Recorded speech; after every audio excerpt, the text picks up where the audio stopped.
हाँ तो बच्चों, आइए आज हम अपने निसाब से दूसरा सबक देखने जा रहे हैं।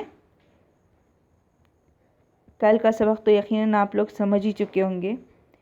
तो देखिए, हमारे इस दूसरे सबक का नाम है भारत 1960 के बाद के वाक़यात। हमने भारत में 1960 के बाद किस तरह के वाक़यात रूनुमा हुए वो देखना है। उससे पहले भी हमको ये भी देखना है कि हमारा मुल्क कब आज़ाद हुआ था।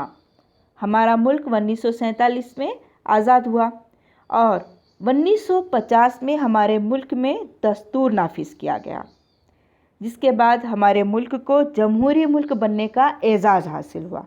अब जमहूरियत क्या है, जमहूरी मुल्क कहते किसे हैं, तो समझना ये है हमें कि जमहूरियत दरअसल अवाम की हुकूमत होती है ना। अवाम की हुकूमत होती है, लेकिन अवाम ही के ज़रिए बनाई जाती है और अवाम ही के लिए होती है। अब्राहम लिंकन ने भी इस तरह की तारीफ़ की थी कि ऐसी हुकूमत जो अवाम के ज़रिए, अवाम के लिए, अवाम की बनाई होती है, उसे जमहूरियत कहते हैं। अब जमहूरियत में हर तरह की आज़ादी होती है। अब हर तरह की आज़ादी से मुराद हम किसी को मारने पीटने, गाली गलौज करने नहीं बैठ जाएंगे, ये आज़ादी नहीं, बल्कि हम अपनी पसंद की ज़बान इस्तेमाल कर सकते हैं। मतलब हम कोई भी लैंग्वेज इस्तेमाल कर सकते हैं, कोई भी लैंग्वेज हम बोल सकते हैं, हम किसी भी मज़हब को इख्तियार कर सकते हैं, हम नस्लों ज़ातों के साथ या हम मुख्तलिफ़ नस्लों ज़ातों के साथ मिलजुल कर रह सकते हैं, हमें मुख्तलिफ़ हुकूक़ हासिल होते हैं। तो ये सब जो मजमुआ है आज़ादी का, तो उसे हम जमहूरियत कहेंगे। आगे बढ़ते हुए मैं समझाऊं कि आज़ादी के बाद इब्तदाई दौर में मुल्क के सामने बहुत सारे मसाइल आए। क्यों आए? क्योंकि जब तक कि हमारा मुल्क ग़ुलामी की ज़ंजीरों में जकड़ा हुआ था, हम किसी और के सहारे जी रहे थे। हमारे मुल्क के जो लोग थे वो किसी और के सहारे, कोई हमारे मुल्क की बागडोर किसी और के हाथ में थी, तो वो जैसे चाहते चलाते। अब जब हमारे मुल्क की बागडोर हमारे हाथ में आई तो जाहिर सी बात है, बहुत सारे परेशानियों ने, बहुत सारे मसाइल ने सर उठाना शुरू किया, जिनमें से है माशी मसला, सियासत का मसला, समाजी तरक्की का मसला। और ये ऐसे बुनियादी मसाइल थे जिनको हल करना बहुत ज़रूरी था, और हल यूं ही नहीं किया जा सकता था। इसके लिए तजुर्बा चाहिए था, इसके लिए प्लानिंग चाहिए थी, इसके लिए मंसूबे चाहिए थे। अब जैसे आपको कहीं जाना है या कोई आप काम करना चाहते हैं, तो आप मुँह उठा के कहीं चले नहीं जाते, आप सोच समझ के फ़ैसला करते हैं।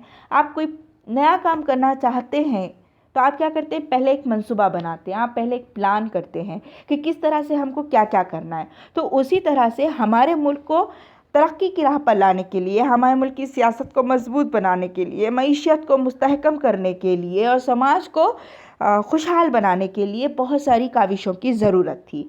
तो उसके लिए मंसूबे किए गए। अब मंसूबों में किस तरह की कोशिशें की गई, कमीशंस बनाए गए और सनतकारी को इख्तियार किया गया।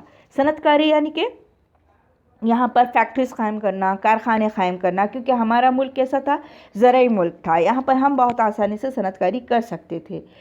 और इंतखाबात की कामयाब मनसूबाबंदी और जमहूरी रिवायात पर एतमाद की वजह से हमें ये सियासी इस्तेकाम हासिल हो गया, क्योंकि हमारे पास क्या था, मनसूबाबंदी के तहत काम करने की वजह से हम मजबूत भी हुए। और इंतखाबात के ज़रिए, इंतखाबात यानी इलेक्शन के ज़रिए, इससे क्या हुआ, इससे ये हुआ कि लोग हमसे जुड़ने लगे, लोग यहाँ पर एक दूसरे के लिए राय बताने लगे, अपनी राय देने लगे। मतलब लोगों को ये एहसास भी हुआ हम भी कोई माने रखते हैं, हमारी भी कोई हैसियत है, अहमियत है।